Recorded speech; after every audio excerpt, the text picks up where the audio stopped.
following stories come from episodes 65 and 66 of Alone in the Woods, my podcast featuring only scary true stories from people who encountered the terrifying in the great outdoors. Enjoy. While listening, please like and comment on this video, and subscribe to Darkness Prevails for more. Help Alone in the Woods reach more people to scare by following and rating the podcast on Spotify, Apple Podcasts, and your favorite podcast app. Thank you. Also, think about signing up for EerieCast Plus at eriecast.com/plus.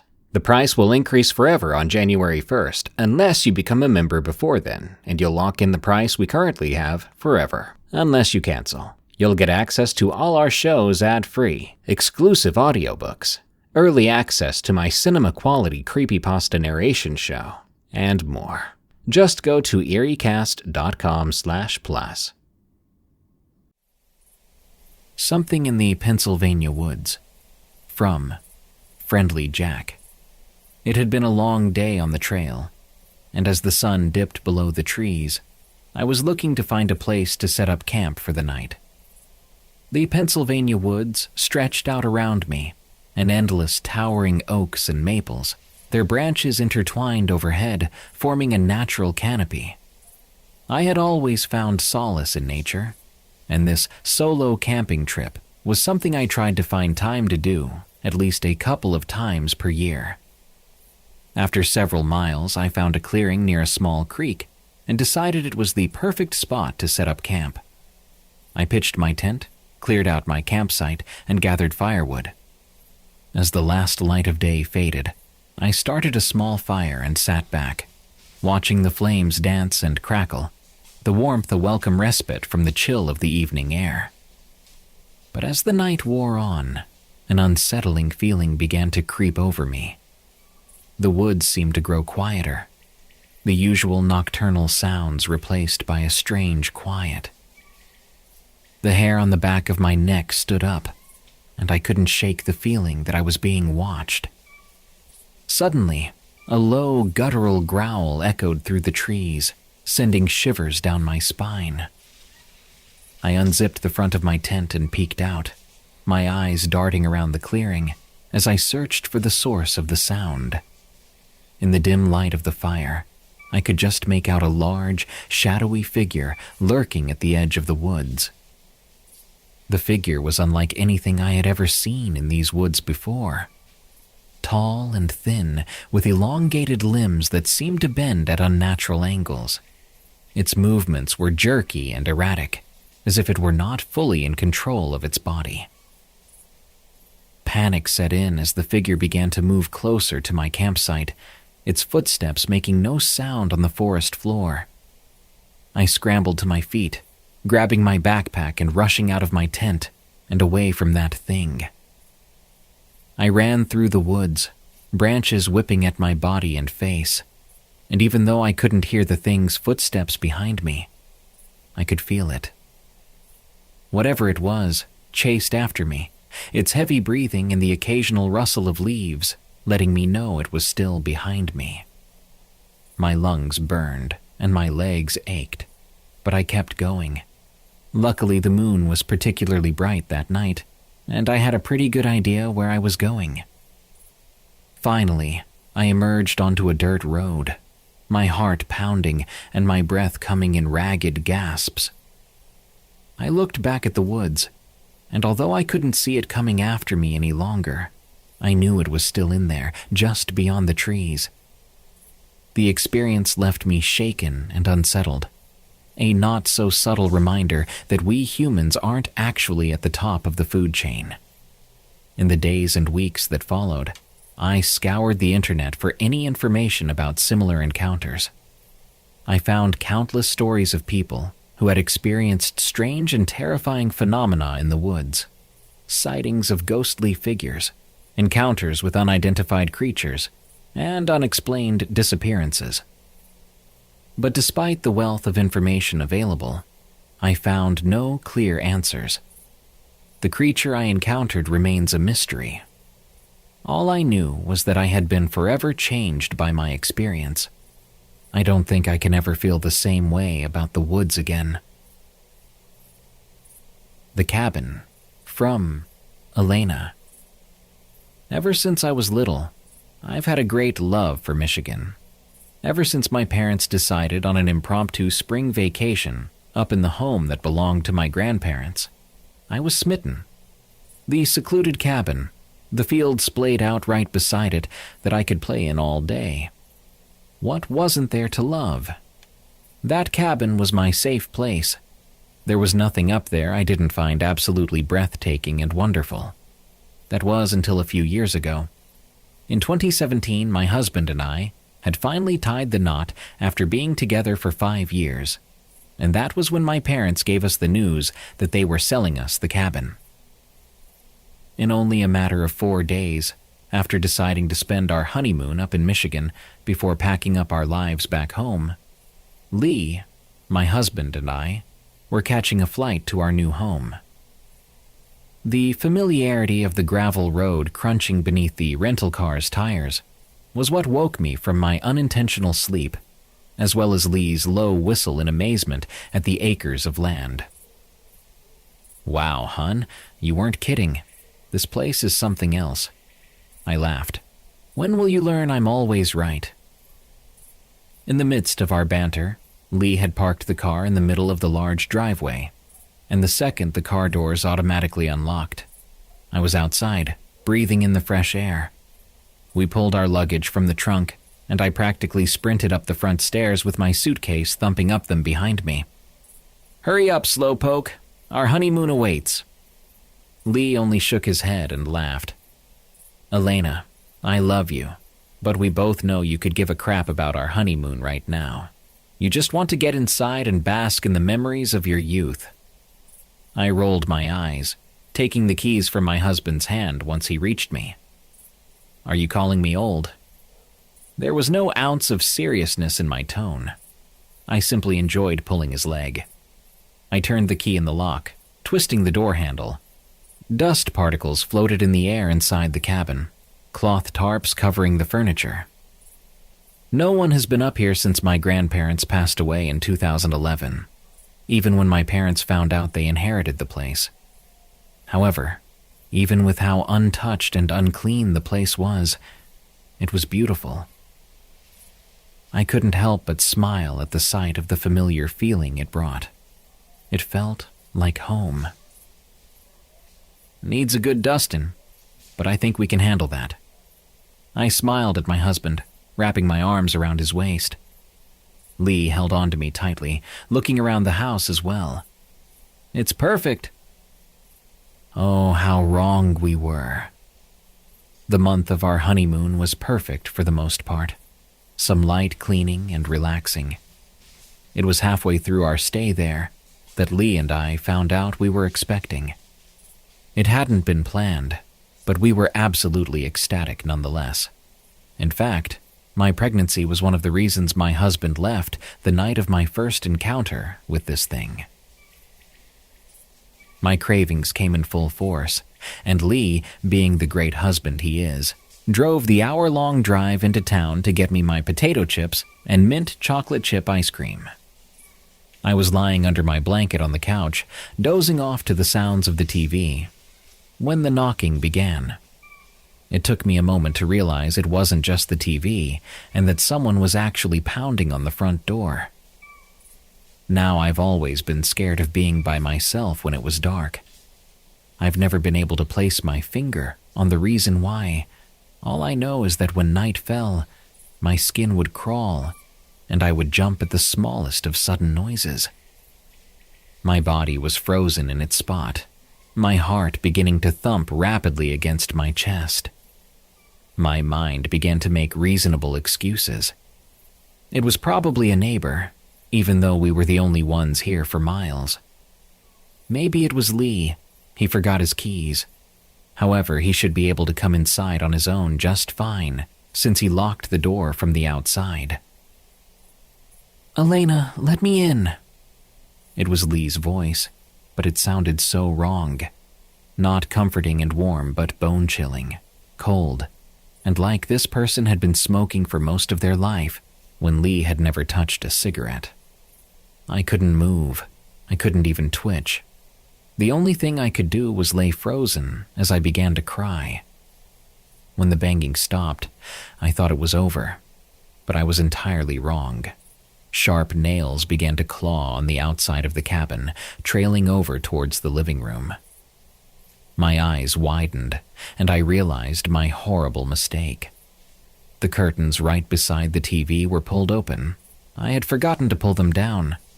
I soon realized that as whoever this was grew closer, I'd be able to see them through the window, but they'd also be able to see me. What I did next, it made me feel like I was 5 again.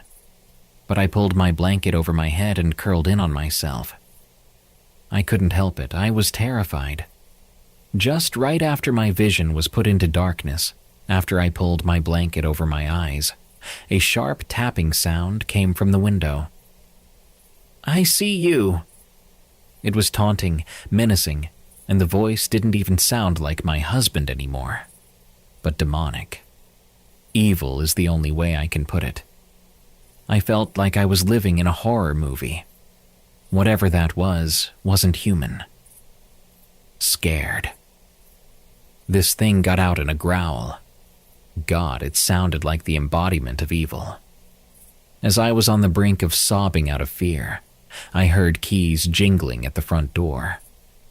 My heart skipped a beat. He was home. Lee was home. But that thing still stood outside that window. It growled, seemingly out of frustration, and that was it. My eyes were blinded by light, and my husband's amused chuckle brought me from my petrified state. "What are you doing, you goof?" Lee was smiling at me, but the grin quickly dropped when he saw my eyes swollen from crying and how much I was shaking. Hey, it's okay. What happened?" His voice was gentle. God, his voice. It was so warm and loving, nothing like that thing. I tried to speak, but the only thing that came out was a sob. I wrapped my arms around my husband once he sat down beside me, and I couldn't stop until my eyes drifted to that window. "Close it." "What?" Lee sounded puzzled, and I didn't blame him one bit. "Close it, Lee. Fucking close it." I jumped from the couch and almost tore the drapes from the pole as I pulled them closed. My hands were shaking something fierce. "Elena, honey, what's wrong? Come on, I can't help you calm down if you don't tell me." Lee grabbed me by my shoulders, turning me away from the window. "There was something out there, Lee. It was telling me to let it in. I was so scared. I thought it was going to get in." The tears came back full force, making my eyes sore. I left out the factor of whatever it was, trying and failing to mimic his voice. There was no way he would believe me. When I looked up at Lee, he seemed pissed. Not at me, but at the thing that had terrorized me when he was gone. My husband wrapped his arms around me and brought me into a hug. "It's okay. They're gone, all right. You're okay. We'll call the police and I'll go look around in the morning." The police arrived nearly 2 hours later, and of course they didn't find anything. However, one of them reported back to Lee that there were deep scratch marks in the wall outside, leading straight to the living room window. It took more than a bit of convincing from my parents, but Lee and I still moved into the cabin. I know, it sounds stupid, but we made plenty of modifications after that event. We had a gate installed at the beginning of the driveway, and many security cameras. We even got a gun license and purchased 2 firearms. Years passed, and only mild things occurred. Strange screeching from the woods, many dead animals littering the field and the makeshift trail we had created. There was even one occurrence when a fresh rabbit carcass was left on the front porch. However, it was what happened only a month ago that made me and Lee come to the decision to move. Lee and I both worked as mechanics at the shop our friend owned. Sure, it wasn't the best paying job, but it paid the bills.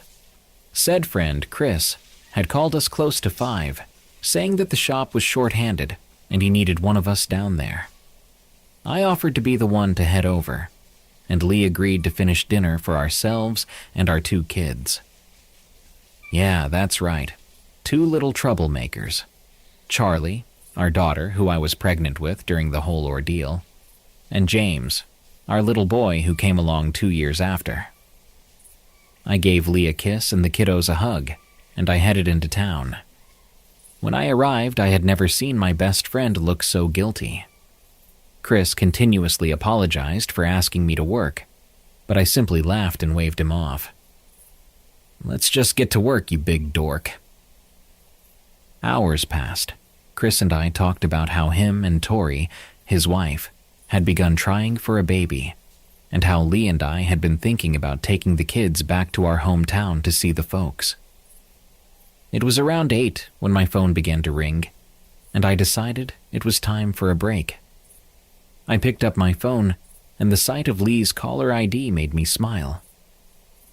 Hey you, However, my husband's frantic voice and the sounds of my kids crying cut me off. Lenny, where are you? Lee asked hurriedly, and his question confused me, as I had texted him an hour ago saying I most likely wouldn't make it home until 9 or 10. Babe, what do you mean? You know I'm still at work. Lee, what's wrong with the kids? Are they okay? Why are they crying? No, you can't be at work. Elena, you're outside. I swear, at that moment, my heart stopped. Honey, your voice is coming from outside. It was that thing.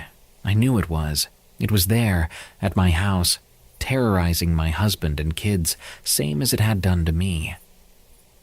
My keys were already in my hand, and before I could think, I was waving goodbye at Chris with a simple, I'm sorry, I need to go. It's the thing that was here 4 years ago, isn't it? Lenny, that's what this is. Never in my life had I heard my husband sound so terrified, even though he was trying to cover the tremble in his voice, I could tell, and it made my heart hurt. The crying of my children only made it worse, and I couldn't imagine how horrified they must be. I want Mama. Daddy, I want Mama. My daughter was practically wailing. I could hear her completely from the other end. Her sniffles and sobs were soon in my ear, and the fact that I couldn't physically be there to comfort her was agonizing. Sweetheart, it's okay. It's okay, I promise. You have Bubby and Daddy, they're right there with you. At that point, I didn't care if I was speeding. I couldn't drive the hour-long ride back home casually when I knew my family was in danger. Mama, I'm scared. Charlie had never been the kind of kid to cry on a regular basis. When she had cuts and bruises, sure, but never once had I heard her wail like this. The phone was soon passed to my 2-year-old, who blubbered incoherently to me. However, I was able to make out bits and pieces. It was at the window. It sounded like you, Mama. It was telling Sissy to let it inside our room.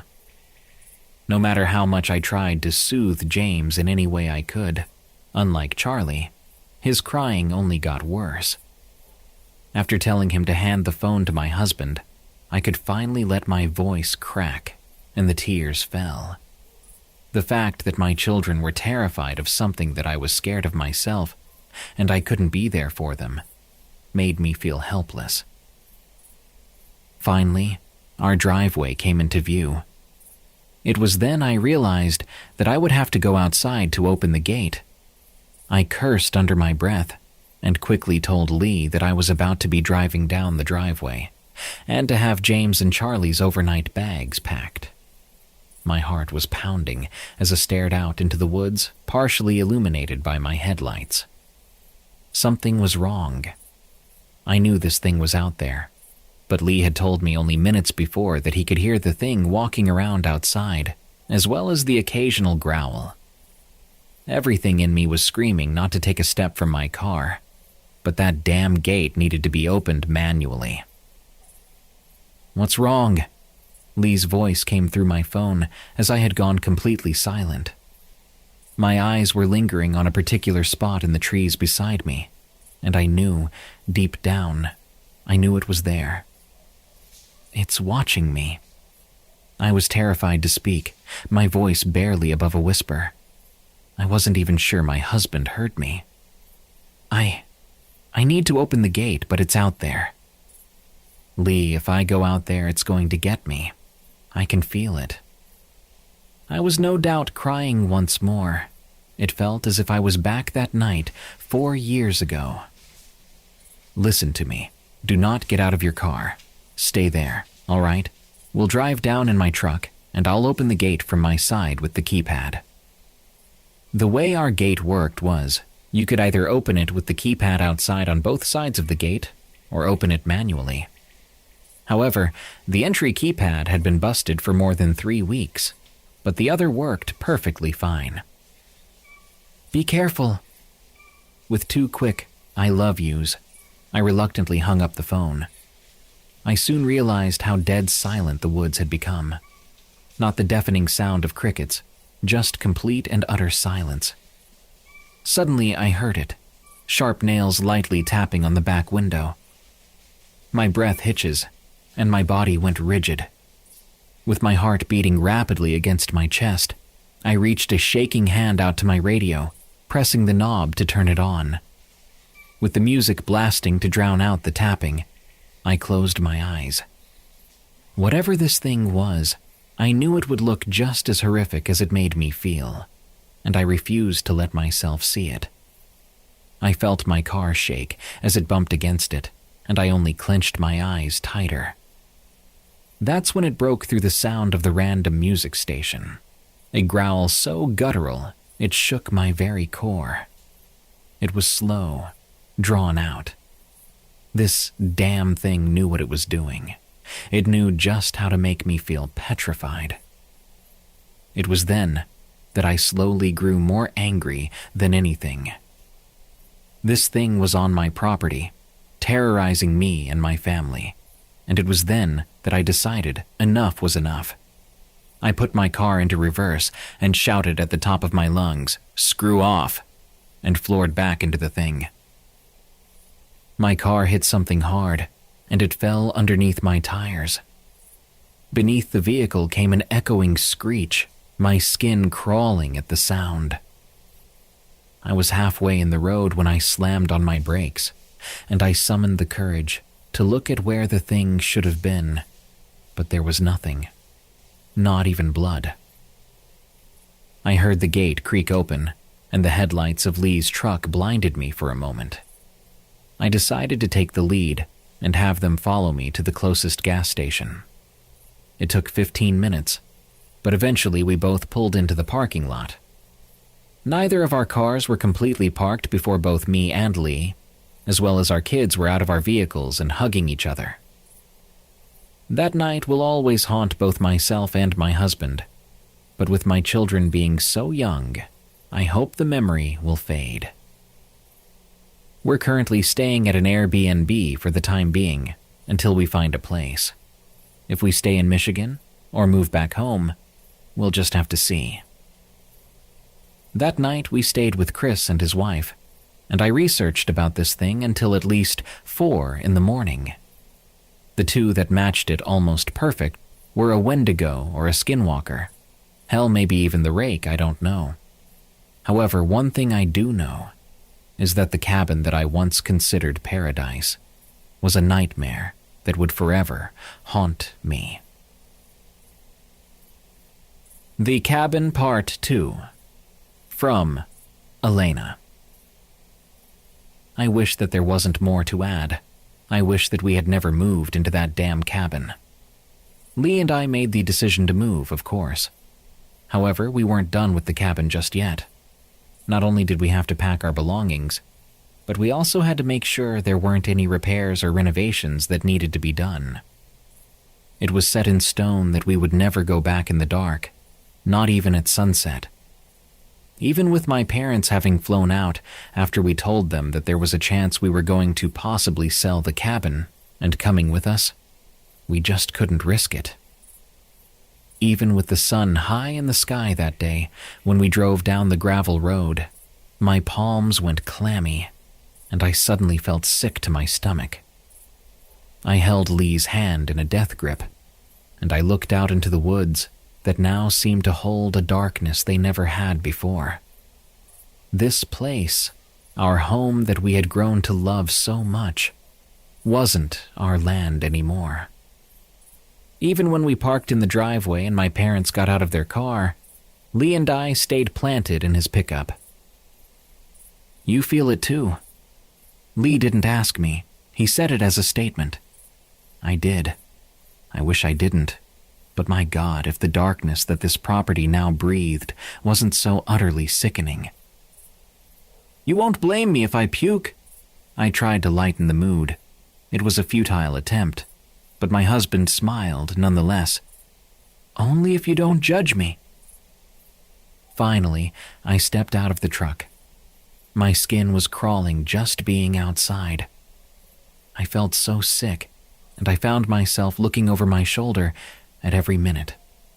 I didn't move from my door until Lee came and wrapped his arm around my shoulders, and we both reluctantly walked over to meet my parents, who stood chatting on the porch. I grew confused when I didn't see the golden bundle of joy that never left my father's side, his dog, Jax. "I thought you guys brought Jax." My mother pointed towards their rental at my question. "Poor thing won't move an inch. He's shaking something fierce." I asked Lee to wait for me as my parents entered our home. There wasn't a chance I was staying out there by myself. I walked over to the car, looking through the window to see the poor old golden retriever curled in on himself in the back seat. "Hey, Bubba, you miss me?" When I opened the door, I heard Jax whining. A high-pitched whine that only confirmed that me and my husband weren't the only ones who were scared to the bone. However, even in his terrified state, when I reached forward to pet him, he allowed me to after a quick sniff at my hand. "You're scared too, huh? You aren't the only one, pup." Jax, even in his olden years, made me feel as safe as he did when I was young. "But having you with me would make me feel so much safer, Jax. Do me this one favor." I tugged at his leash, and to my surprise, he slowly slid out from the car. The poor thing pressed himself so hard against my leg, I could feel him shaking. Lee was just where I left him, just as tense, just as scared. We shouldn't have agreed to be the ones to make sure there wasn't anything wrong with the outside of this place. Lee grabbed my free hand, and we slowly made our way around the cabin. "I don't want my parents out here with it." I didn't have to elaborate. He knew exactly what I meant. He only hummed in agreement, and I noticed how he never took his eyes off of the tree line. "What is it?" I asked quietly, only for Lee to shake his head. "Nothing, hun." Knowing this man for most of my life, and being in a relationship with him for so long, I knew he was lying. I didn't press on it, however, because I knew what it was. It was the feeling of eyes on us, watching our every move. A chill crept up my spine, and poor Jax whimpered as he pressed further against me. We continued our way around the property, barely even looking at the foundations of the house like we were supposed to. We couldn't focus with the lingering fear we felt. It was when we crossed in front of the field that I loved so dearly did I notice everything had been dead silent. Nothing. Just complete and utter silence. Until all of a sudden, Jax nearly pulled me over as he completely lost it. If it wasn't for Lee catching my arm and pulling me upright, I would have face-planted straight in the grass.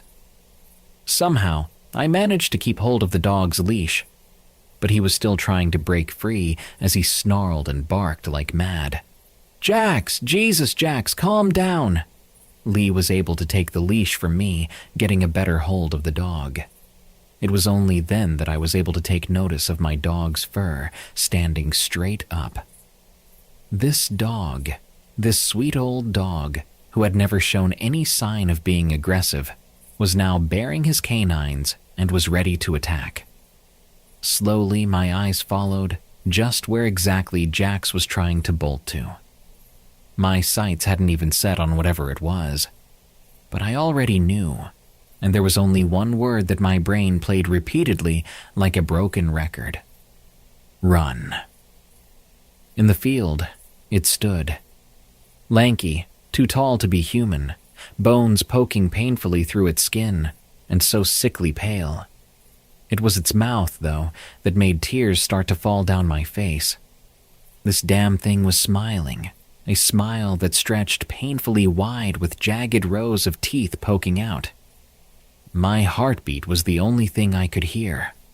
All my other senses were drowned out, and suddenly, it was only me and this thing. It raised a bony arm, its clawed finger pointing straight at me. At that moment, I felt myself being picked up. I didn't know by who or what, but I couldn't do anything to stop it. I don't remember much after that. I do remember the sound of a gunshot and an ear-piercing, soul-shattering shriek. I slowly began to feel the air whipping around through the rolled-down windows of my husband's pickup and the arm wrapping around my shoulders. Soon came the familiar sound of that old engine and the whimpers Jax let out as he laid his head on my lap. Lee's comforting whisper came next. It seemed as if he was whispering to himself more than anything, telling himself that I was okay. "Pull over." It slipped out unintentionally, but as the panic started to set in all over again, and suddenly the ability to breathe grew tough, I was glad it did. Lee was startled, but pulled the car over to the side of the road. Nonetheless, at the time I couldn't remember what actually happened, but the face of that thing, I can never forget it. "Lee, oh God, Lee!" I couldn't help it as the sobbing started. I don't know how long my husband held me, how long I cried. Once I had managed to calm down, Lee helped me fill in the blanks. After he had taken hold of Jax, I had gone completely silent. He looked over and saw me completely paralyzed, crying as I looked into the field. Lee then saw it too, and the way he described the feeling as he looked at it made my blood run cold. Just looking at it, it felt like the life was being sucked out of me. And the fear, it was so paralyzing. Just the feeling that if I moved, that I'd be dead. The commotion that happened next was caused by my father. He and my mother had been in the kitchen at the time. My dad would tell me later. He had heard Jax going insane and looked out through the kitchen window to see the monstrosity itself. After telling my mom to stay inside, he went straight to find the rifle Lee and I kept on top of one of our bookcases. I know, not the best place, especially with two little kids around, but we made sure it was out of their reach. Lee told me that the front door slamming open was what broke him from that paralyzed state. In the midst of grabbing my still unmoving body, he had dropped the dog's leash, but thankfully, Jax followed us. The bullet, my dad said, hit the thing in the shoulder. However, just like when I had run it over with my car, there wasn't any blood. From what he could see, at least.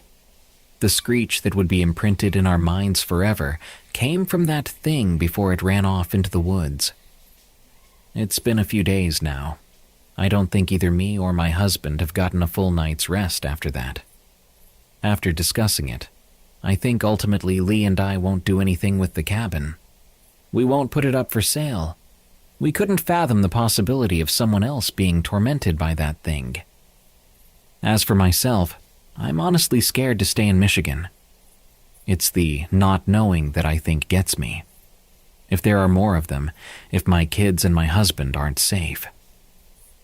One thing I do know, however, is that a place I've loved so dearly since childhood is no longer my home.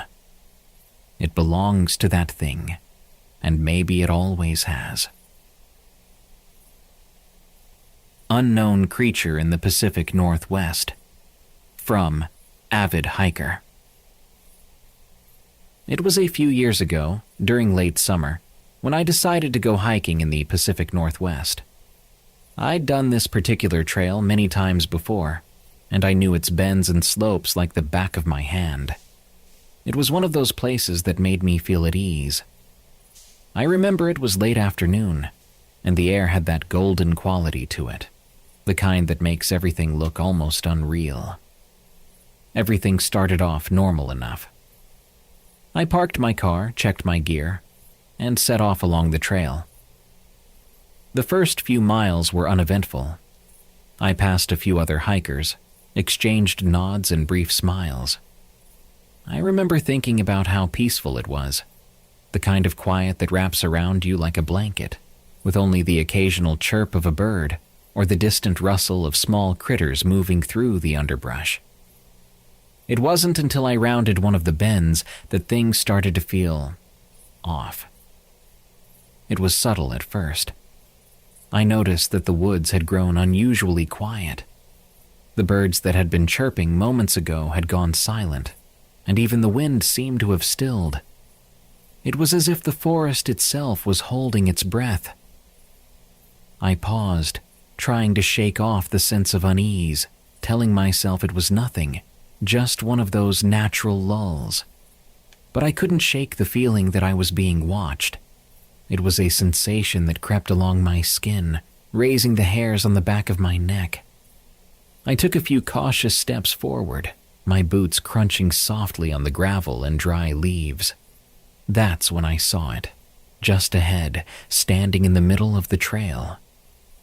My heart seemed to stop for a moment, and I could feel the blood drain from my face. There, maybe 50 feet away, was a large bipedal creature, covered in dark brown fur. It stood tall, easily 7, maybe 8 feet, and it was staring right at me. I froze. My mind went blank, and for a moment, it felt like the world had narrowed down to just the two of us. The creature's face was partially obscured by the shadows of the trees, but I could see the glint of its eyes as they watched me. They weren't the eyes of an animal, at least not one I'd ever seen. There was an intelligence there, something keen and curious, and it made my stomach drop. Its body was all wrong, its limbs too long, its shoulders too narrow. It had long arms that hung down, almost reaching its knees, ending in hands that seemed to have claws. It wasn't a bear. That much I knew immediately. Bears are bulky, and they move in a certain way. But this creature, it was something else entirely. The way it stood, the way it watched me, it was almost human, but twisted in a way that made my skin crawl. I don't know how long we stood there, locked in that silent stare. It could have been seconds, or it could have been minutes. Time seemed to lose all meaning. My mind was racing, torn between the urge to run and the realization that if I made a sudden move, it might provoke the creature. I could feel my pulse pounding in my ears, my breath coming in shallow gasps. The creature shifted slightly, and I saw its muscles tense. My heart leapt into my throat. I was sure it was going to come at me. And then, just like that, it turned. It moved with a sudden fluidity, disappearing into the dense woods with a speed that seemed impossible for something of its size. The underbrush barely rustled as it vanished from sight, and within seconds, it was as if it had never been there at all. I stood there, my legs trembling, trying to process what I'd just seen. Part of me wanted to follow, to see where it had gone, but a deeper, more primal instinct told me to get out of there, to put as much distance between myself and whatever that thing was. I don't remember much about the hike back to my car. It was like I was moving on autopilot, my mind replaying the encounter over and over, trying to make sense of it. Every snap of a twig or rustle of leaves had me jumping, my eyes darting around, expecting to see those glinting eyes again. I kept glancing over my shoulder, half expecting it to be following me, just out of sight. By the time I reached the trailhead, I was drenched in sweat, my hands shaking so badly I could barely get my keys out of my pocket. When I finally got into my car, I just sat there for a few minutes, trying to steady my breathing. The normalcy of the car's interior, the smell of the upholstery, the soft hum of the engine when I turned the key. It felt jarringly out of place compared to the surreal terror I'd just experienced. I drove away, my eyes flicking constantly to the rearview mirror, half expecting to see that tall, dark shape emerging from the trees behind me. In the years since that day, I've tried to rationalize what I saw. I've scoured online forums, read accounts of supposed cryptid sightings, trying to find something, anything, that could explain it. But nothing ever quite fits. It wasn't a bear, it wasn't a person in a costume, and it certainly wasn't a trick of the light. The memory is as clear today as it was then, and no matter how much I try to convince myself otherwise, I can't shake the feeling that what I saw was real. I think the thing that unsettles me the most isn't just the creature itself, but the way it reacted to me. The look in its eyes, that moment of shared shock, like neither of us expected to see the other there. It felt too real, too raw. It wasn't just an animal encounter. It was something else, something that shouldn't have been there, something that was as surprised by me as I was by it. And that makes me wonder, how many times have I walked through these woods, completely unaware of what might be watching from the shadows? I haven't been back to that trail since. I tell myself it's because I've moved on to other places, other hikes. But the truth is, I don't think I could handle it. Not knowing if I'd see it again, or worse, not seeing it, but knowing it might be there, just out of sight. The woods have always felt like a place of peace for me, a place to disconnect and find some quiet. But now, there's a part of me that knows there's something out there, something watching, something that doesn't belong. And that sense of unease, that feeling of being observed, has stayed with me ever since. I hope someone knows what this thing was. From Anonymous. A few years ago, my friend Greg and I decided to take a weekend camping trip in the woods of northern Michigan. We both loved the idea of getting away from the daily grind. Phones off, no emails, just a couple of days to decompress and immerse ourselves in nature. It was one of those trips we looked forward to for weeks, setting up our tents, cooking over a campfire, and swapping stories under the stars. The forest up there is dense, beautiful, and alive. There's a kind of primal energy to it, like it has secrets hidden just beneath the surface, waiting to be discovered. It was our second afternoon when we decided to head out for a hike. We packed up some snacks, grabbed our water bottles, and set out with no particular destination in mind. The path we took wasn't marked, just one of those natural trails that seemed to form where deer or other animals had walked through before. The further we got from our campsite, the thicker the trees became, their branches arching overhead, casting long, cool shadows that seemed to swallow up the late afternoon light. The forest seemed quieter than usual that day. I remember noting it, but at the time I just figured maybe the wildlife was taking it easy in the summer heat. We'd been walking for about an hour when we stumbled upon a small clearing. It was odd how suddenly it appeared. The woods were thick, And then, just like that, the trees opened up. A patch of green grass surrounded by towering trees. It was peaceful in a way, but as soon as we stepped into the clearing, we both stopped dead in our tracks. There was this smell, a strong, musky odor, thick enough that it seemed to hang in the air like a heavy mist. It was almost like wet fur mixed with something sour, something that felt unnatural in the otherwise fresh, forest-scented air. Greg wrinkled his nose and shot me a glance, and I knew he was thinking the same thing. "What is that?" We stood there for a moment, scanning the clearing, trying to pinpoint the source of the smell. It felt wrong somehow, like an intrusion in this untouched space. The smell clung to the back of my throat, and I felt an uneasy twist in my gut. The clearing was quiet, but not in the way that made you feel relaxed.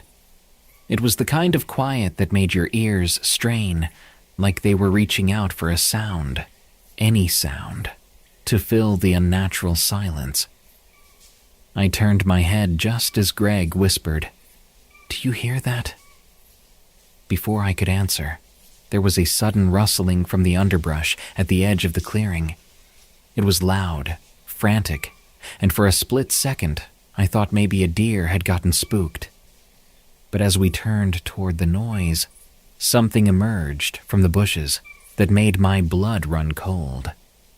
A creature stepped out, and it was unlike anything I'd ever seen. It was roughly the size of a large dog, but there was nothing canine about it. Its body was long, unnaturally long, like a serpent covered in fur. It had short, almost comically stubby legs that seemed too small for its body. The fur covering it was mottled in shades of brown and gray, blending into the forest backdrop, and on top of its head were two small, pointed ears. What struck me the most, though, were its eyes, large, round, and reflecting the light in a way that made them look almost luminous. For a moment, they locked onto mine, and I felt a chill run through me, a primal fear that I couldn't shake. Greg and I stood there, frozen. My brain was trying to make sense of what I was seeing. Was it a weasel? Some kind of mutant otter? But it was too big, its body too long, its presence too uncanny. The creature seemed unsure of us. Its eyes darted between Greg and me, and for what felt like an eternity, none of us moved. My heartbeat was thundering in my ears, and I could feel Greg tense beside me, like he was about to run or shout or do anything to break the silence that had settled over us. Then, with a sudden rapid movement, the creature turned and slithered back into the underbrush, its body undulating like a snake's. It moved quickly, the stubby legs almost seeming irrelevant as it disappeared into the woods. The rustling of leaves and branches faded, and then nothing. Just silence again. Greg and I stood there, staring at the spot where it had vanished, neither of us speaking, neither of us really breathing. The smell lingered for a moment longer, then seemed to drift away, carried off by a breeze that made the trees sway gently around us. "Did you see that?" Greg finally broke the silence, his voice barely above a whisper. I nodded, my mouth dry. Yeah, I saw it. But what had we seen? It was a question that hung between us, unspoken, as we slowly made our way toward the edge of the clearing. There was no sign of the creature, no tracks, no flattened grass, nothing. It was as if it had never been there at all. We spent a few more minutes searching the area, though I don't know what we were hoping to find. A footprint, a tuft of fur, anything that could prove that what we'd seen was real. But there was nothing. The forest around us seemed to return to normal. The distant sound of birds, the rustling of leaves in the breeze, the sense of life going on as it always had. And yet, I couldn't shake the feeling that we were being watched, that somewhere beyond the trees, those round, luminous eyes were still locked on us, curious, perhaps even wary. We eventually decided to head back to camp. The whole way, we barely spoke, the experience still too fresh, too strange to put into words. The trail seemed longer on the way back, every shadow a little darker, every sound a little sharper. I remember flinching at the sudden snap of a branch somewhere behind us, and Greg glanced at me, his expression mirroring my own unease. Neither of us wanted to say it, but we both knew something was out there, and we had no idea what it was. That night, sitting by the campfire, we tried to talk about it. We went over every detail, each of us adding what we'd seen, what we'd felt. The creature's shape, the strange way it moved, the way it had looked at us. We debated whether we should pack up and leave, but ultimately, we decided to stay.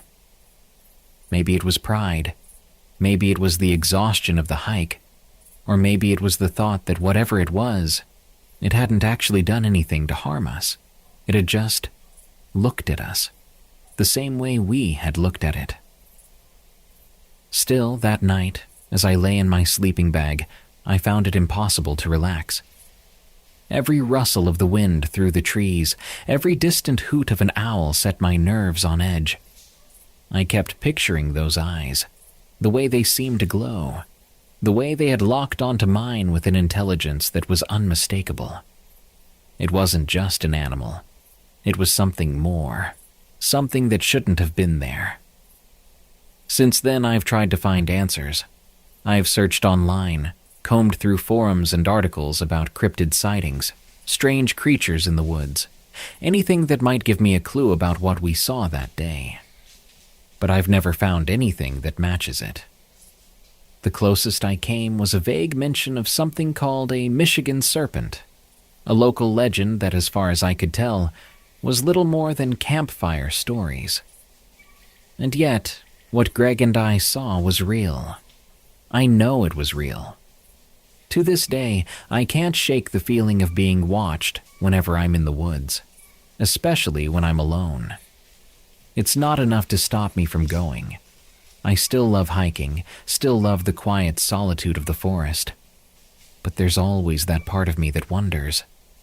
That clearing, that smell, those eyes. It's all stayed with me. A reminder that the woods are full of secrets, and not all of them are meant to be understood. Sometimes they're just to be witnessed, leaving us with nothing but questions and a sense of unease that lingers long after we've left the trees behind. The Nearby Wood. From Anonymous. I am a 22-year-old man. I live in northeastern Ohio and always have. When I was a kid, around 12, my friend, we'll call him Josh for the sake of privacy, and the rest of his family owned a small patch of woods near his backyard. Those woods always had something kind of wrong with them. For example, when I was back in those woods with another close friend we'll call Nate, we heard a weird sort of chirping noise. I can remember that noise like it was yesterday. It didn't sound like a bird or goose. It sounded like a wolf yelping mixed with a bird chirping, if that makes any sense. We promptly hightailed it out of the woods. But that is only one of the 3 stories I will share here. This story comes from my friend Josh, the one whose family owned the property. One day while getting off the school bus, he asked to talk to me. He told me that he and his father were in the woods 2 nights before. He told me that they had seen 5 men dressed in black clothing with pumpkin masks on, just looking at them. At the time, I thought he was lying. But later he told me that he saw them again. But this time he said they were on the property, and that they were armed with machetes and hatchets. Once again, I thought he was kidding, but when I saw the fear in his eyes, I believed him. Later that month, a raccoon was found dead on the west side of the property, hacked into pieces by a machete. The last story I can remember was the time when we found a small bag of a white powdery substance hidden in a hollow tree. At the time, I didn't know what it was, but now I have a good idea, and you probably do too. We left in a hurry and later saw a black SUV driving slowly down the road. Be careful of the woods. They just might be your final resting place. Too close to my house. From Forest Walker. I live in a house that backs up to a large wooded area in rural New York. The woods are deep and dense, and I've always appreciated the privacy and natural beauty they provide. But a few years ago, I had an experience that left me deeply unsettled. It was late one evening, and I was sitting on my back deck, enjoying the peaceful sounds of the forest as the sun began to set. That's when I noticed a strange, flickering light coming from deep within the woods. At first, I thought it might be a campfire or someone with a flashlight, but as I watched, I realized the light was moving, darting through the trees in a rapid, erratic pattern. Intrigued, I grabbed my own flashlight and decided to head into the woods to investigate. As I made my way closer to where I'd seen the light, I heard a strange whispering sound coming from above. It seemed to be all around me, making it impossible to pinpoint where it was coming from. The whispering gave me an uneasy feeling, and just as I was about to turn back, I felt a cold breeze on the back of my neck. I turned, and there it was, a dark, shadowy figure standing behind me. The figure was tall, at least 7 feet, with long, spindly arms that seemed to be reaching towards me. Its movements were gliding, almost impossible, as it began to inch closer. I stood frozen, my heart pounding, unsure if I was even breathing. The figure inched closer, obscured in the surrounding darkness. I was too afraid to point my flashlight at it, thinking that whatever it was might attack me if I did. And then, in a sudden motion, it turned and seemed to fly back into the woods, disappearing into the shadows within seconds. I stood there, trembling, before finally finding the strength to make my way back to the house. My mind was reeling, trying to process what I had just seen. It wasn't a person. It couldn't have been. The way it moved was unlike anything I'd ever seen.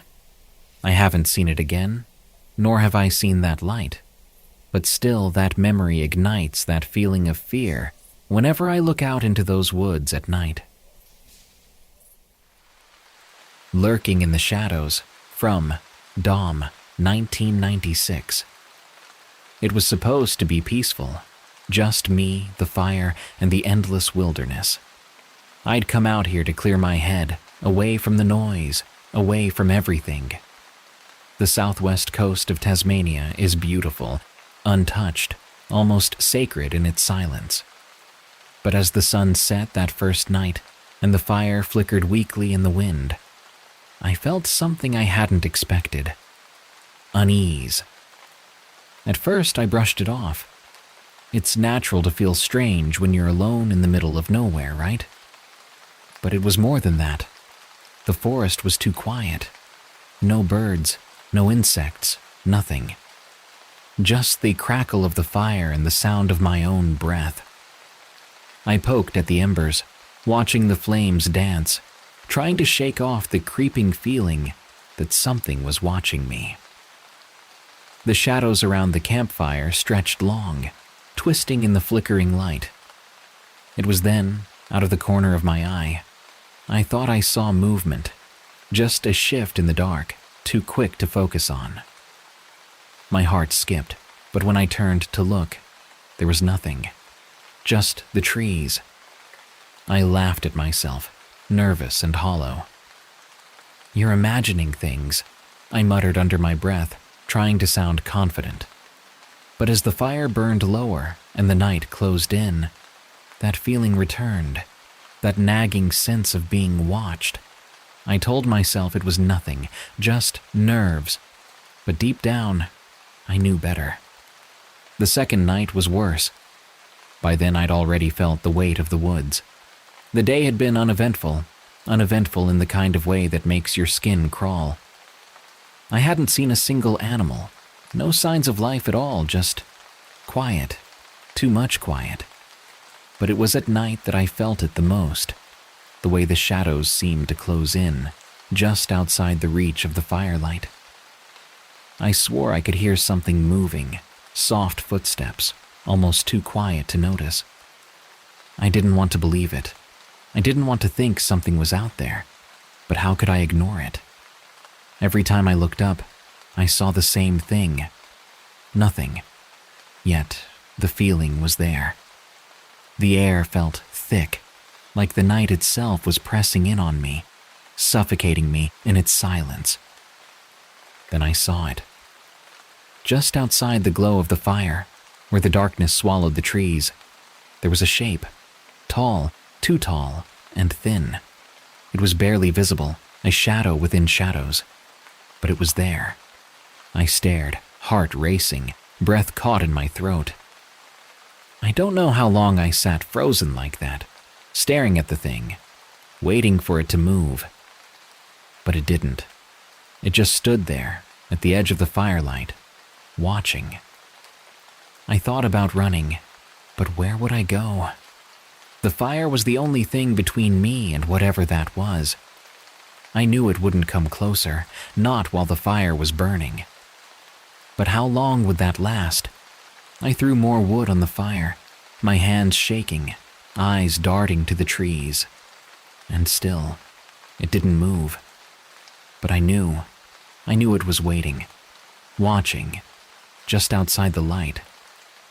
I don't know how long I stayed up that night, staring at the edge of the firelight, refusing to blink, refusing to let my guard down. Every time the flames flickered low, my heart raced. Each time a breeze stirred the embers, I imagined it stepping closer, just out of sight. I couldn't keep doing this. I had to figure something out. But what could I do? Run? There was nowhere to go.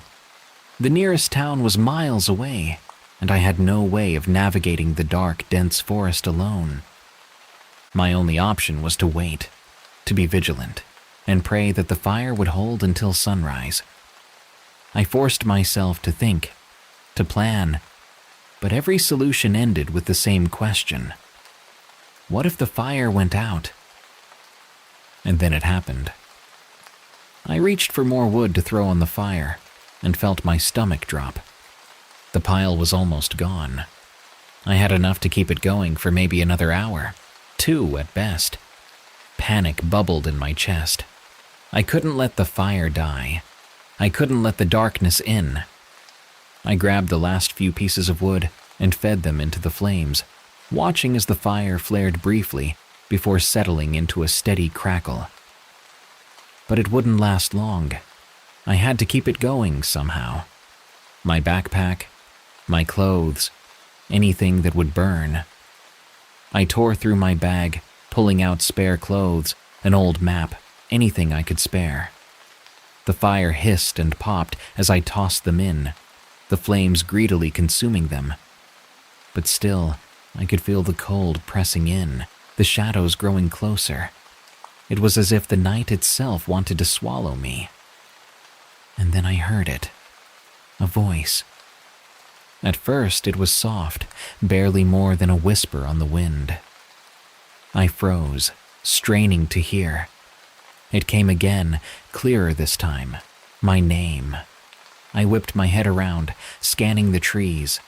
There was no one there, just the dark and the endless stretch of woods. But I'd heard it. I knew I had. The voice came again, closer now, familiar. It sounded like someone I knew, someone I trusted. But that couldn't be possible. No one else was out here. "Come closer," the voice urged, soft, almost coaxing. "It's okay. You're safe." My pulse quickened, fear gnawing at my mind. It wanted me to leave the fire, to step into the shadows where it waited. I could feel it, lurking just beyond the light, waiting for me to make a mistake. I gritted my teeth, forcing myself to stay put, gripping the handle of a stick like a lifeline. "You're not real," I whispered to myself. "It's trying to trick you." The voice continued, more insistent now, more familiar. "Just a little closer. You don't have to be afraid."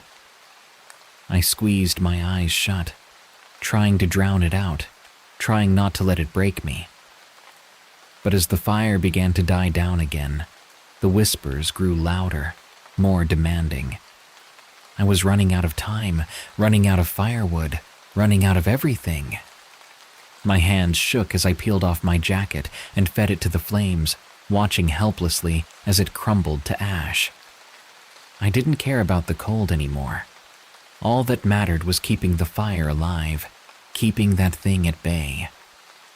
I tossed in more clothes, anything I could find, desperately trying to stretch it out until sunrise.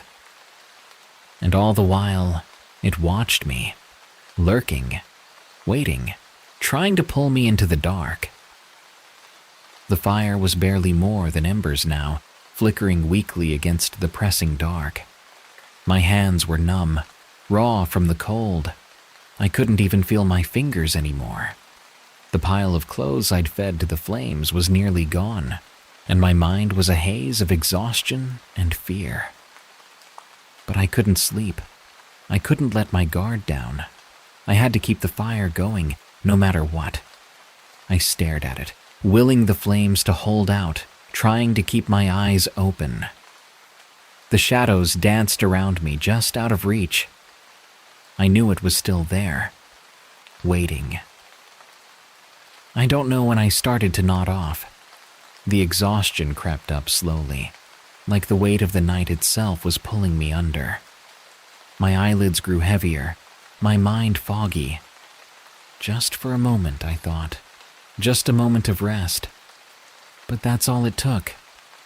I jerked awake, my heart slamming in my chest.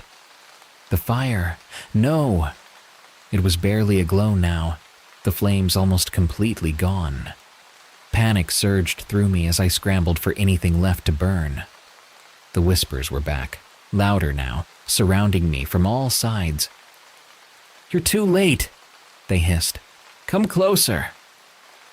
My vision blurred, the shadows twisting, reaching for me. I blinked hard, trying to focus, but the exhaustion was pulling me back down. I couldn't fight it anymore. My body was screaming for sleep, for relief, and I was losing the battle. "No," I muttered, my voice hoarse and shaking. "No, stay awake." But the whispers grew louder, more insistent. "Come into the dark, it's warmer here." I tried to move, but my body felt heavy, like the weight of the night was pressing down on me, pinning me in place. The fire. I needed to get it burning again, but my hands were trembling, barely able to function. I reached out, grabbing a stray branch I hadn't noticed before, and threw it into the pit. The fire flared briefly, casting a dim light, and that's when I saw it. It was closer now, just at the edge of the fire's weak glow. Tall, gaunt, and horrible, its limbs impossibly long, its eyes glowing faintly in the darkness. It didn't move, didn't flinch as the fire sparked back to life. It just watched, patiently, as though it knew that sooner or later the fire would die, and I would be at its mercy. My breath came in shallow gasps, my chest tight with dread. I knew I was running out of time, out of fuel, out of everything. I could barely keep my eyes open, could barely think straight. The weight of sleep pressed down on me again, and I fought it with everything I had. But I was slipping. The whispers were relentless now. They weren't even trying to be subtle anymore. They surrounded me, calling my name, telling me to come closer, telling me it was safe in the dark. For just a moment, I almost believed them. I could feel my body giving in, feel the cold sinking into my bones. The fire was almost gone now, just a few dying embers glowing faintly in the pit. I couldn't stop it.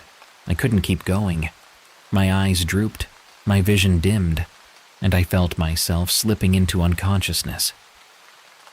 Then a sound, a soft, deliberate step, just beyond the light.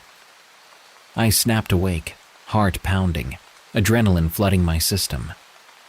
The fire was nearly dead, but I forced myself to move, to grab the last of what I had, my shirt, my boots, anything, and tossed them into the pit. The flames sputtered. The sun was already low by the time I stopped for the night. But this time, I was ready. After last night's horror, I knew better than to let the fire burn low again. I'd spent hours collecting wood as I hiked, piling it high in my arms, even when it slowed me down. It didn't matter. I wasn't going to be caught unprepared again. By the time I found a small clearing, the shadows were already creeping through the trees, but I wasted no time. The fire was up and burning quickly, a decent stack of wood nearby. Enough to last the night. At least I hoped it would be. This time I wouldn't let it come close. But no matter how much wood I had, no matter how careful I was, I couldn't shake the feeling that it wouldn't be enough. The forest was different now, darker, more oppressive. The silence was back, that awful, suffocating silence that seemed to swallow every sound but the crackle of the fire. It was as if the entire wilderness was holding its breath, waiting for something. I glanced at the pile of wood. It looked like enough. I'd planned better this time, been more methodical. But doubt gnawed at the back of my mind. What if I'd made a mistake? What if it still wasn't enough? I shook the thoughts away, focusing on the fire. It was burning strong, casting a flickering glow across the clearing, keeping the shadows at bay. For now, I was safe. For now. But as the night deepened and the hours dragged on, that familiar dread began to creep in. I tried to keep myself busy, feeding the fire steadily, watching the wood burn down slower than the night before. But no matter how much I tried to reassure myself, the feeling never left. The feeling that something was watching me. The Wendigo. I hadn't seen it yet tonight, but I knew it was there. I could feel it. I scanned the edge of the clearing, eyes darting between the trees. The firelight flickered, casting long, jagged shadows that made the forest look even more twisted and unnatural. I told myself I was being paranoid, that I'd gathered enough wood, that I'd been careful. But deep down, I knew it didn't matter. Something always goes wrong. I stood up, restless, pacing around the fire. The stack of wood was holding, but I noticed something. The pieces I'd grabbed were too dry, burning faster than I'd expected. I cursed under my breath. I should have known better. I should have taken the time to check. Now the wood was disappearing too quickly, and I could already feel the fire's warmth fading. Another mistake. A small one. But out here, in the dark, small mistakes are all it takes. I knelt by the fire, tossing in another piece, trying to stretch the pile as much as I could. But I knew the truth. If the wood ran out, if the fire died, I wouldn't survive the night. The wind picked up, sharp and cold, sending a chill through me. And with it, that smell. Faint at first, but unmistakable. The sickly, rotting odor that seemed to cling to the air, growing stronger with each passing minute. I tensed, my eyes darting back to the tree line. And that's when I saw it. It was standing farther back this time, deeper in the shadows, but unmistakable. Tall and thin, its skeletal frame barely visible through the darkness, like a twisted silhouette. But the eyes, those hollow, glowing eyes, locked onto me from the blackness. My heart slammed in my chest, my throat tightening with fear. It hadn't moved, hadn't made a sound. It just watched, waiting for me to make another mistake. I threw more wood onto the fire, the flames flaring briefly before settling again. My hands were shaking now, the familiar panic setting in. But I forced myself to focus. I wasn't going to let it get me. Not tonight. The hours dragged on, and I fed the fire steadily, never letting it dip too low. But with each passing moment, the Wendigo stayed there, at the edge of the firelight, never moving, never blinking. The night stretched on endlessly, my nerves fraying with every whisper of wind, every rustle of leaves. As the pile of wood shrank, I felt the panic clawing at me again. I had planned better. I had been more careful. But still, it wasn't enough. The wood burned too fast, and the Wendigo knew. I could feel it in the way it stood there, patiently, like it knew all I had to do was make one more mistake. I kept feeding the fire piece by piece, but with each flicker of the flames, the shadows seemed to stretch farther, creeping closer. I hadn't planned on this. The wind picking up, the wood drying out faster. I couldn't have predicted it. But it didn't matter. The fire was dying. I made it through the night. Barely. By the time the first light crept through the trees, my fire was nothing more than a few smoldering embers. The Wendigo had vanished with the dawn, but I knew it wasn't gone. It never really left. It was just waiting, biding its time until the next night when the darkness would return. I didn't waste a second. I spent the entire day gathering wood, more than before, piling it as high as I could manage. I was determined to be ready this time, even more prepared than the last. There would be no mistakes, not tonight. But as the afternoon stretched on, the sky began to change. Heavy clouds rolled in, dark and ominous, the promise of rain hanging in the air. My stomach twisted with dread. A storm. Of all the things I'd planned for, I hadn't planned for that. The first drops fell just as the sun was setting. I cursed under my breath, scrambling to cover my pile of wood with what little shelter I could rig up. I'd gathered enough, more than enough to last the night.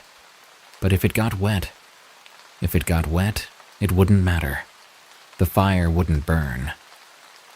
The rain came down harder as night fell, a steady, relentless downpour. I huddled close to the fire, the flames sputtering but holding steady for now. The wood was still dry enough to burn, but I could feel the tension building, the air thick with anticipation. And then it began. At first, it was the same, soft whispers on the wind, barely audible over the rain. But then the whispers grew louder, more urgent, more familiar. My name, over and over, in voices I hadn't heard in years. Voices of people who weren't here.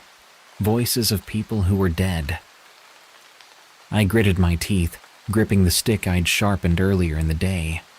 A makeshift weapon, but it was better than nothing. My hands trembled as I held it, but I didn't dare let go. I had to stay ready. I had to stay sharp.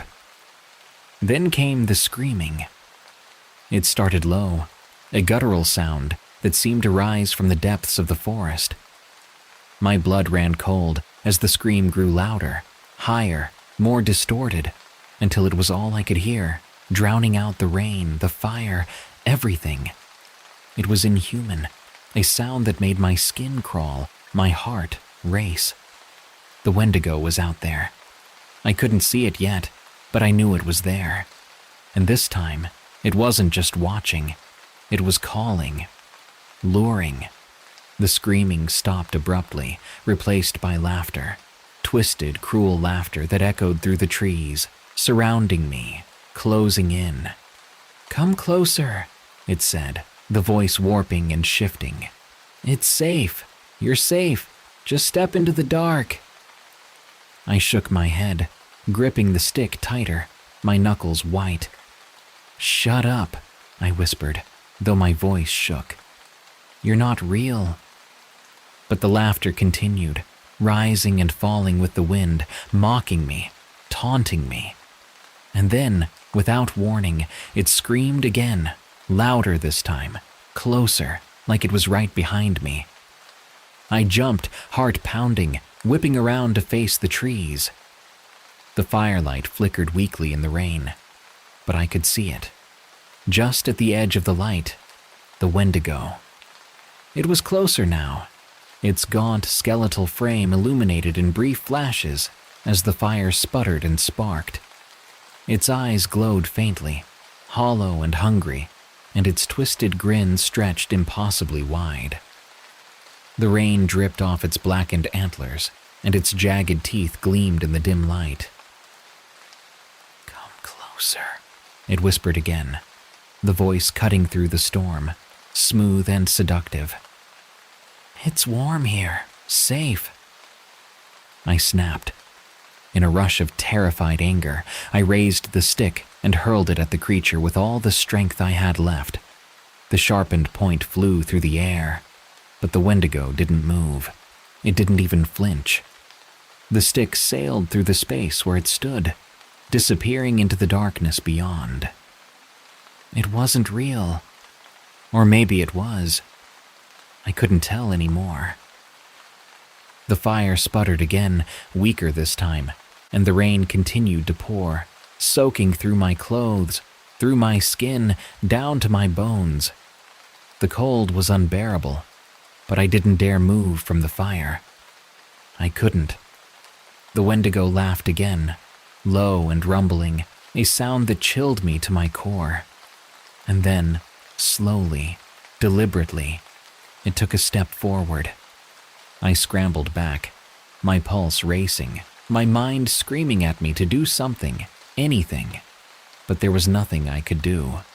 No matter how much wood I had, no matter how strong the fire was, I knew it was just a matter of time before the rain would win. And when the fire died, I'd be next. The rain was relentless, pouring down in sheets, but the fire still sputtered on, fueled by the wood I'd gathered. I was soaked to the bone, shivering uncontrollably, but I couldn't let the fire die. Not yet. Not until dawn.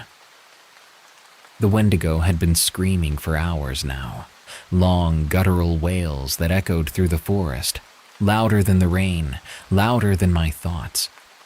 It wasn't just watching anymore. It was furious, desperate, and it wanted me. I was close now, maybe just a day or two from home. But the closer I got, the more the Wendigo seemed to close in, as if it knew this was its last chance. Its patience was gone. The game was over. Now it was hunting.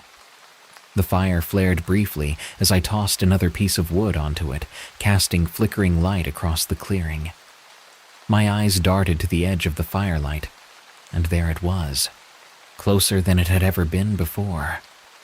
The Wendigo's tall, skeletal frame loomed just beyond the flames, its skin stretched tight over its bones, dripping with rain.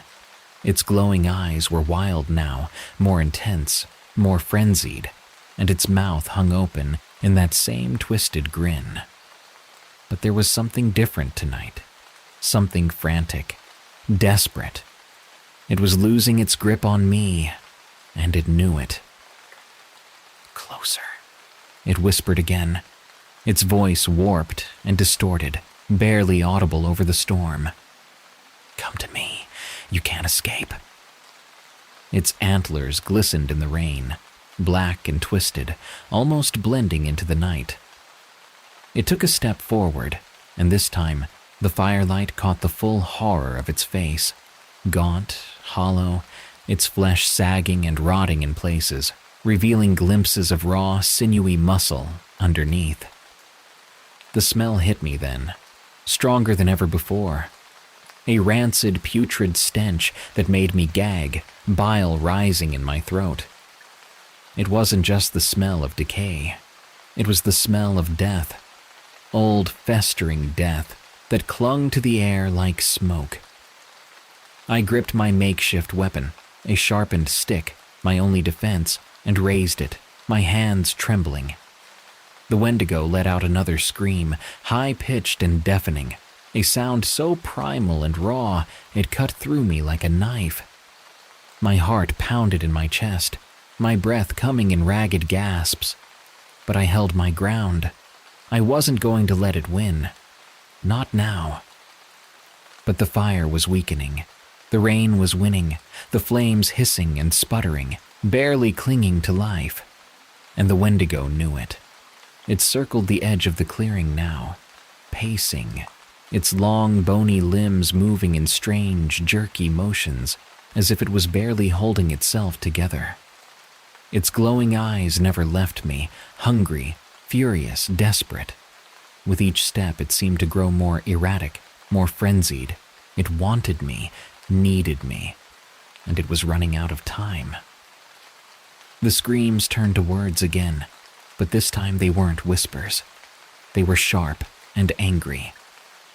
"Come, now!" it shrieked, its voice cracking and breaking with the force of its rage. "You can't leave! You're mine!" My grip tightened on the stick. I couldn't take it anymore. The relentless screaming, the rain, the cold. Everything was closing in. I was trapped, suffocating in my own fear, my own helplessness. Without thinking, I hurled the stick at it again, my vision blurred by rain and panic. The stick flew through the air, straight toward the Wendigo's chest. For a moment, I thought it might hit. For a split second, I dared to hope that it would land, that it would do something. But it didn't. The stick passed through the Wendigo's form as if it wasn't even there, disappearing into the darkness beyond. The Wendigo laughed, loud, sharp, and mocking. It echoed through the trees, louder than the storm, louder than anything I'd ever heard. "You can't fight me," it hissed, stepping even closer. "You're nothing. You're mine." I staggered back, heart racing, my legs barely able to keep me standing. The fire was nearly gone now, just a few dying embers glowing weakly in the pit. The rain was winning. I was losing. I could feel the Wendigo's presence pressing in on me, its glowing eyes burning into my soul. My mind was screaming at me to run, to do something, anything, but I was frozen in place, my body refusing to obey. It screamed again, louder this time, the sound so intense I thought my ears would burst. "Come to me," it demanded, the desperation in its voice palpable now. "Come before the light dies." I stumbled forward, almost falling into the fire, my breath coming in short, panicked bursts. The rain poured down harder, the wind whipping through the trees, carrying the Wendigo's screams with it. I grabbed the last of the dry wood and threw it onto the fire. The flames flared up briefly before settling again. But I knew it wouldn't last. The wood was soaked, and the fire was dying. And when it did, the Wendigo would be waiting. It stepped even closer now, its long, twisted fingers reaching out toward me, just at the edge of the firelight. I could feel its breath, cold and wet, brushing against my skin. Its eyes were wild, crazed, filled with a hunger that couldn't be satisfied. And I felt, deep down, that this was the end. The storm raged on, the fire barely clinging to life as the rain poured down in relentless sheets. My body was numb from the cold, my clothes soaked through. But I couldn't stop. I couldn't let the fire die. Not now. Not when I was so close. But the Wendigo was closer. It screamed again, an ear-piercing, bone-rattling sound that sent shockwaves through my body. The air felt heavy, suffocating, like the darkness itself was closing in around me. I could hear it now, louder than the storm, its footsteps squelching in the mud as it circled the dying fire. It was moving faster, more frantic, more desperate. "You're mine!" It shrieked, its voice barely human now, distorted and broken. "You can't leave! You can't run!" I staggered back, nearly slipping in the mud, my heart pounding so hard it felt like it would burst out of my chest. The fire was barely more than embers now, flickering weakly in the downpour. I grabbed the last piece of dry wood I had, but it was soaked, useless. The flames sputtered as I tossed it on, hissing and spitting as the rain smothered it. The Wendigo was at the edge of the clearing now, its gaunt skeletal figure barely visible through the thick veil of rain. But I could feel it, feel its eyes burning into me, watching, waiting. Its long, twisted limbs twitched with anticipation, its mouth hanging open in that same horrifying grin. The hunger in its eyes was unbearable. It was going to take me. "No!" I screamed, backing away from the fire, my breath coming in ragged gasps. My legs were shaking, barely holding me up, but I couldn't stop. I had to keep moving. I had to. And then I heard it. Over the storm, over the Wendigo's screams, I heard something else, something real. A car horn. My mind reeled, confused, disbelieving. A car, out here? I froze, listening, straining to hear over the chaos around me. Another sound, faint but unmistakable, the distant hum of an engine. I wasn't imagining it. It was real. I turned, squinting through the rain, and there, just beyond the trees, I saw it. A flicker of light. Headlights. For a split second, I couldn't process it. How could I be this close? I had thought I was still miles from the road, miles from safety. But the light was there, cutting through the rain like a beacon, the unmistakable glow of a car moving along a nearby road. Hope surged through me, a jolt of adrenaline that shocked my system. I wasn't far. I wasn't as far as I thought. I could make it. I could run. But the Wendigo wasn't going to let me go easily. It screamed again, louder this time, the sound so intense it rattled the trees, sending a flock of birds scattering into the sky. It was closer now, just steps away, its eyes wild, its body trembling with rage. "You can't leave. It howled, its voice cracking with desperation. You're mine." I didn't wait. I couldn't. I turned and ran, my legs burning with exhaustion, my feet slipped in the mud as I sprinted toward the light. The rain pounded against me, blurring my vision. But I didn't stop. I couldn't stop. Behind me, I could hear the Wendigo crashing through the forest, its twisted limbs moving with unnatural speed. It was faster than me, stronger than me, but I was closer. I could see the road now, just beyond the tree line, the headlights cutting through the storm. My lungs burned. My heart pounded, every muscle in my body screaming for relief. But I pushed forward, the sound of the Wendigo's furious shrieks echoing in my ears. "You can't escape." It screeched, its voice so close I could feel the heat of its breath on my neck. I burst through the trees, mud flying as I stumbled onto the side of the road. The headlights were closer now, a car barreling down the wet asphalt, unaware of the nightmare unfolding just a few feet away. I waved my arms frantically, screaming at the top of my lungs, desperate to be seen, to be saved. "Help, please!" The Wendigo let out one final guttural scream, so loud, so filled with rage, that it shook the very ground beneath my feet.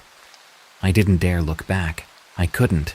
I just kept running, my eyes locked on the approaching car, my only lifeline in this endless nightmare.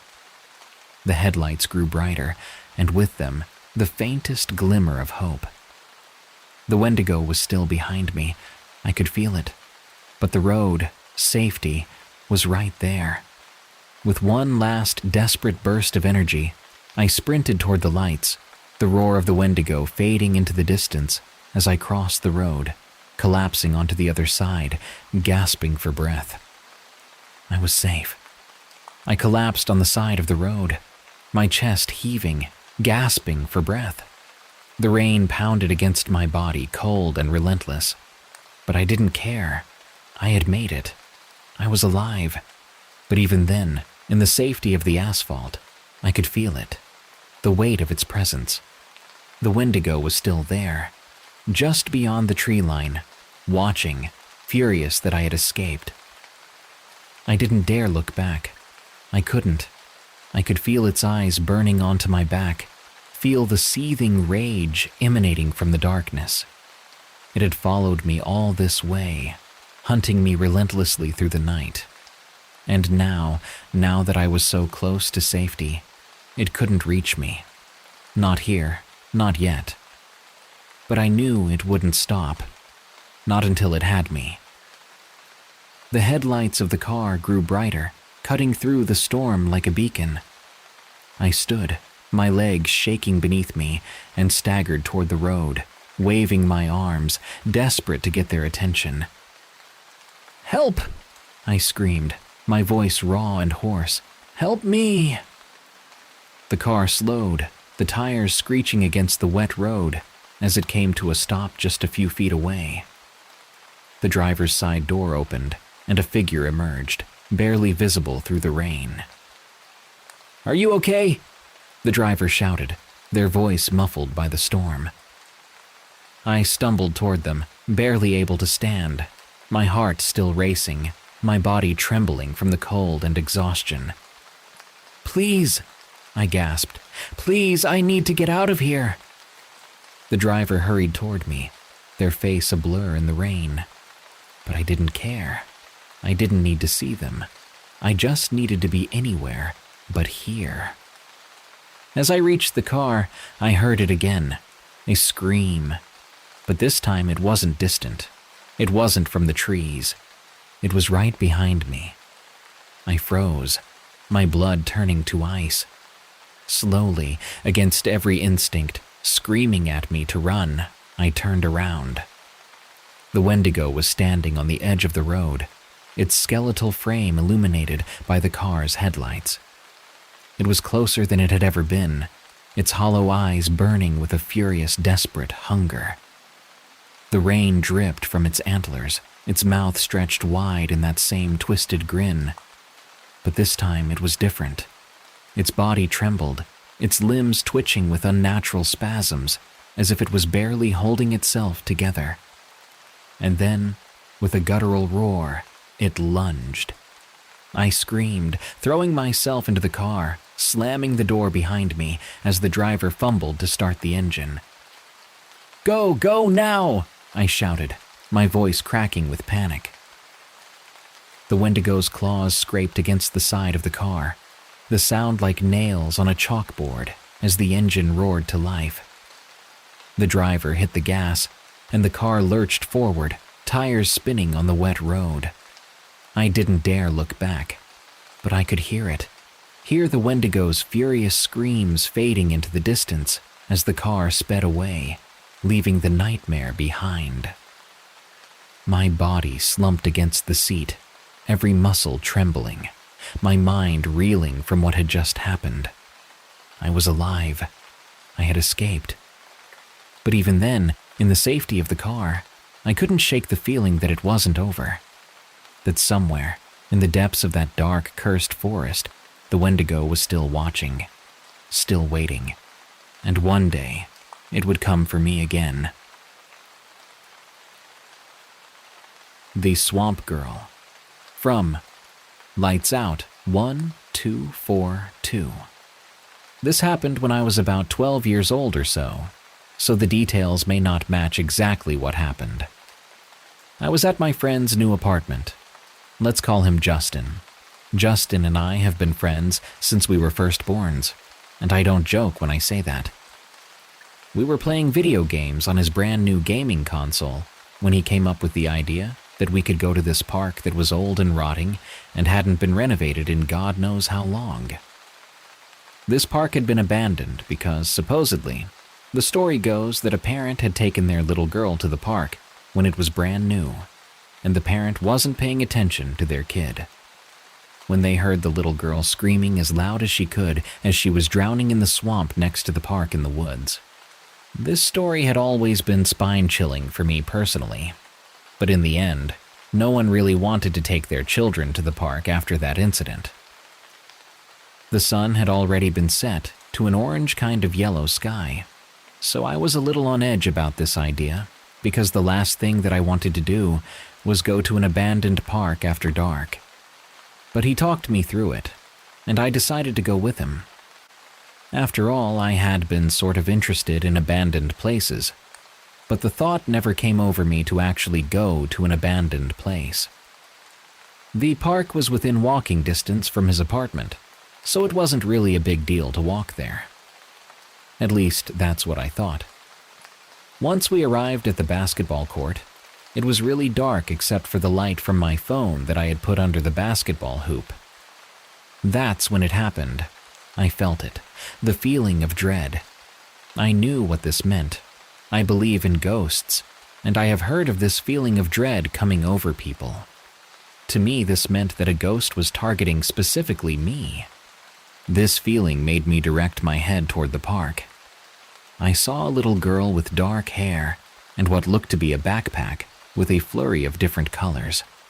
My friend was still shooting hoops, and so I turned around to catch his attention and tell him about it. Once I turned around to look at the park, the little girl that I had seen wasn't there anymore. He concluded it was my imagination, but I just couldn't help but walk over there with him and check it out. We arrived at the park, and that horrible burdened feeling of dread came over me worse than ever. I could tell that Justin could feel it as well. We then heard this wretched screaming of a little girl coming from the pitch-black swamp on our left. At that point, we were basically toppling over each other, heading for the exit. Please listen to me, people. Do not go to an abandoned park in the woods after dark. It is not worth it. Wendigo and AZ from Juice Cam. Back in 2021, my father and I commuted up to Bear Canyon Lake in the northern mountains of Arizona. We would typically drive his Toyota Sequoia around 3 miles into the woods, just off the camping grounds. It was more of an annual tradition with us. I'm still unsure how that big beefy SUV made it as far as it did into the woods, but it did the job. Nonetheless, we drove in, threw on our bags containing all our gear and supplies, fired up the GPS, and made our way through the deep woods towards our marked camping spot. This is where it starts to get, I'll say, somewhat eerie. We were hiking in with about a mile of steep downhill left to go, and we were rapidly losing daylight. We had to take our bags off and secure any free-hanging supplies before we tied them to some tie rod we packed with us and sort of reverse fish our bags down the hill. Once that was done, we made our way down the hill. But once we made it down, his bag was still there, but mine containing all the food wasn't. We searched around a bit, and around 50 feet away from his bag was mine, tied up about 5 feet off the ground. Thinking it just broke free and got caught on a tree, we get it down, get it thrown back onto me, and we continue. The rest of the hike was quite nice and scenic, and we made it to the campsite and set up camp for the night. Thankfully, we had a fire going, so neither of us had our headlamps on. Right after dinner, I walked to the edge of the campsite to relieve myself. However, once I was done and I looked up from redoing my belt, I saw something about 40 yards out, that being about 120 to 130 feet away from the edge of the camp. But what stood out to me was that it wasn't like any animal we had in Arizona. Being elk or deer, no, it was humanoid, standing tall at about 7 to 8 feet tall, most of its body tucked behind a tree, with the skull of what I can only describe as a rotting elk head. At this point, my eyes were quite well adjusted to the dark, so I wasn't unsure, nor was I mistaken about what I was seeing. This obviously concerns me. I turn to my dad and say, "Look at that," pointing in its direction. He replies, "Look at what?" looking up from the fire. I turn around, and the figure vanished. This freaked me out. I brush my teeth and go make myself comfortable in my sleeping bag, listening to the Unexplained Encounters podcast. This is where I'd like to say that I am around a quarter Native American, on my father's dad's side. Being my grandfather that passed in 2018, my denomination is Blackfoot Creek, a Native American tribe descending from the Algonquin tribe. But back to the story. After falling asleep soon after pausing the podcast, I woke up a few hours later, the time being around 1:30 a.m. I then proceed to have my sense of smell assaulted by what I can only describe as the smell of death. Immediately clasping my hands over my nostrils and trying to quietly breathe, I hear loud, heavy footsteps, followed by heavy breathing. My dad, being a very heavy sleeper and breathing primarily through his mouth, didn't wake or notice at all. I just lay there, quiet as a mouse until daybreak. Once the sun came up, I almost burst out of the tent seeking to know what it was. But sadly, though, there was a light snowstorm overnight, so there was no evidence of footsteps. Being quite shook at this point, I have some peak energy tea and get on with the day. Come dusk, my father and I are out on the lake, fishing, and he says he's going to go up to camp to grab some extra bait. I give the okay and continue fishing, listening to some of my downloaded music out loud, enjoying myself and almost forgetting about the night before, until I look up from the water and see about a mile out, across the lake from me, just behind the tree line. The same thing as before, getting a much better look this time. I immediately nope out of there and make my way up to camp and make something up about seeing a rather large bear and not wanting to disturb it. After that, the night after was fine. It didn't bother me for the rest of the trip. We camped for about another day, hiked back up from the spot, and drove back to the city. I don't know what it wanted from me, or why it only chose to reveal itself to me, but I'm just thankful I'm alive to tell the tale. And this isn't my only encounter, so if you guys want me to share my skinwalker experience in the middle of the city, feel free to let me know. My last camping trip in Ontario. From Anonymous. Last summer, I decided to take a solo camping trip into the remote wilderness of northern Ontario, Canada. I had been planning it for weeks, eager to find some peace and solitude far away from the daily grind, the hum of electronics, and the constant demands of work. I wanted to disconnect completely. Just me, the trees, and the quiet of nature. I'd read that there were places up there where you could hike for days without seeing another soul, and that was exactly what I was looking for. I arrived at my chosen spot after a long day of hiking. The place I found to set up camp was a small clearing deep in the woods, away from any trails or signs of civilization. It was perfect, or at least it seemed that way. The sun was already beginning to dip below the horizon as I pitched my tent, the golden light filtering through the leaves. I felt a sense of accomplishment, that kind of satisfied exhaustion that I only feel after a long day outdoors. I set up a small fire and settled in for the evening, boiling some water for dinner and watching the sky darken above me. The stars came out in droves, the way they only do when you're far from city lights, and the forest around me was alive with the sounds of insects and distant rustlings. I felt truly at peace. The first night passed without incident. I woke up feeling refreshed, spent the day exploring the surrounding woods, and returned to camp with enough time to gather more firewood. I cooked my simple meal over the fire again, watched the sun dip beneath the tree line, and listened to the night sounds picking up.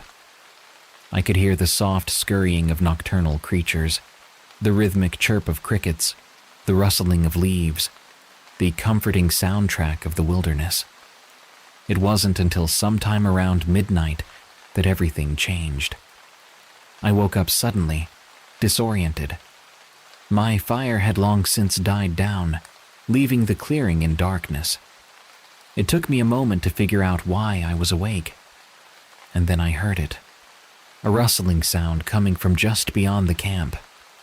It wasn't like the small sporadic rustlings of a rabbit or the snap of a twig underfoot of a deer.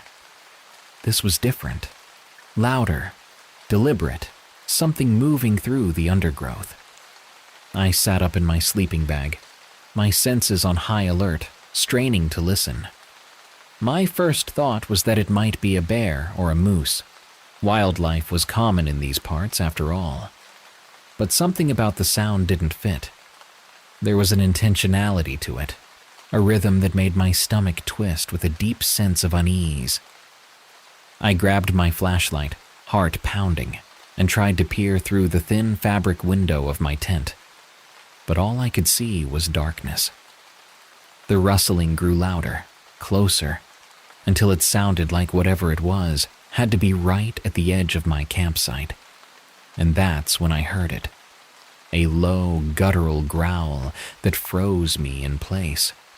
It was unlike anything I'd ever heard before. Deep and rumbling, it seemed to vibrate through the ground beneath me. It wasn't the kind of noise a bear makes, or any animal I could think of. It was almost angry, filled with a malice that made the hair on my arms stand up. I held my breath, hoping that whatever it was would lose interest and leave. I didn't dare move. The growls continued, interspersed with that rustling, and I realized with a sinking feeling that the thing was circling my campsite. My flashlight was still clutched in my hand, but I didn't turn it on. I was too afraid of what I might see if I did. I just sat there, frozen, listening to it move, trying to control my breathing as my heart hammered against my ribs. The growls seemed to change in pitch, sometimes almost sounding like a voice, like something trying to communicate. But if it was trying to say something, it was nothing I could understand. Just raw, primal menace. Time seemed to stretch endlessly. I couldn't tell if minutes or hours passed as I listened to that horrible growling and the sound of something moving around just outside. Occasionally, I could hear twigs snap and the whisper of leaves being brushed aside. It felt as if it was testing me, waiting for me to make a mistake, to reveal myself. I'd never felt so vulnerable in my life, like prey trapped in a cage. I wanted to run, to get out of there, but every instinct I had told me that if I moved, it would come for me. So, I stayed, sitting there in the darkness, trying to be as quiet as possible. And then, just as suddenly as it began, the sounds started to fade.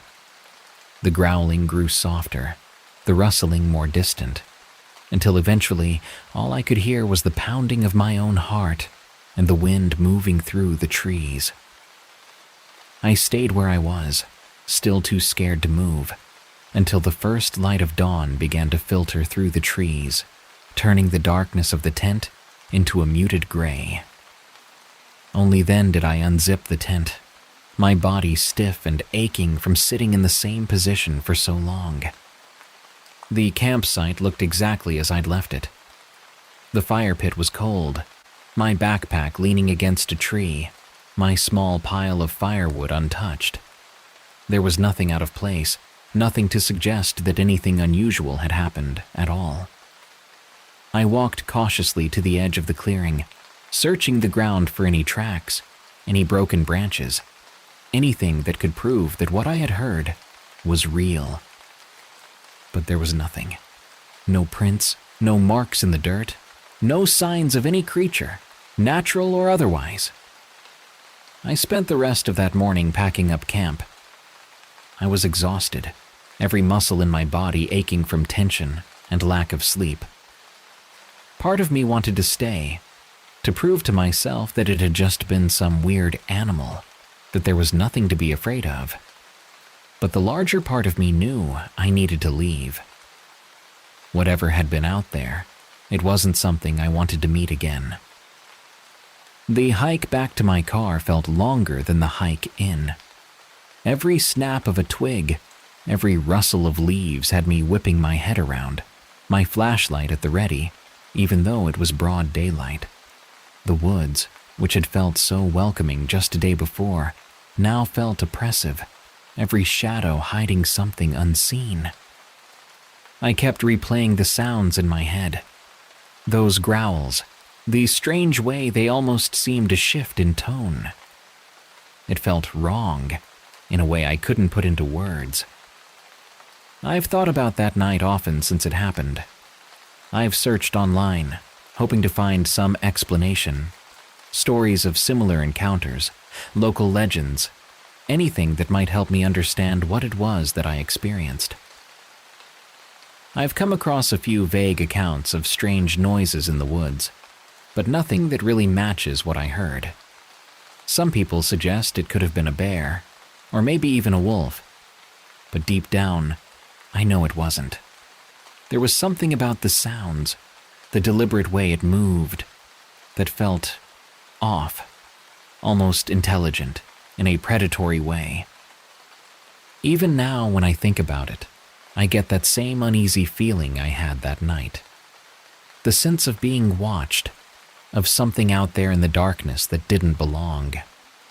I haven't been back to that part of the woods since, and I'm not sure I ever will. I still love camping, still love the peace that comes with being out in nature. But there's a part of me that feels different now.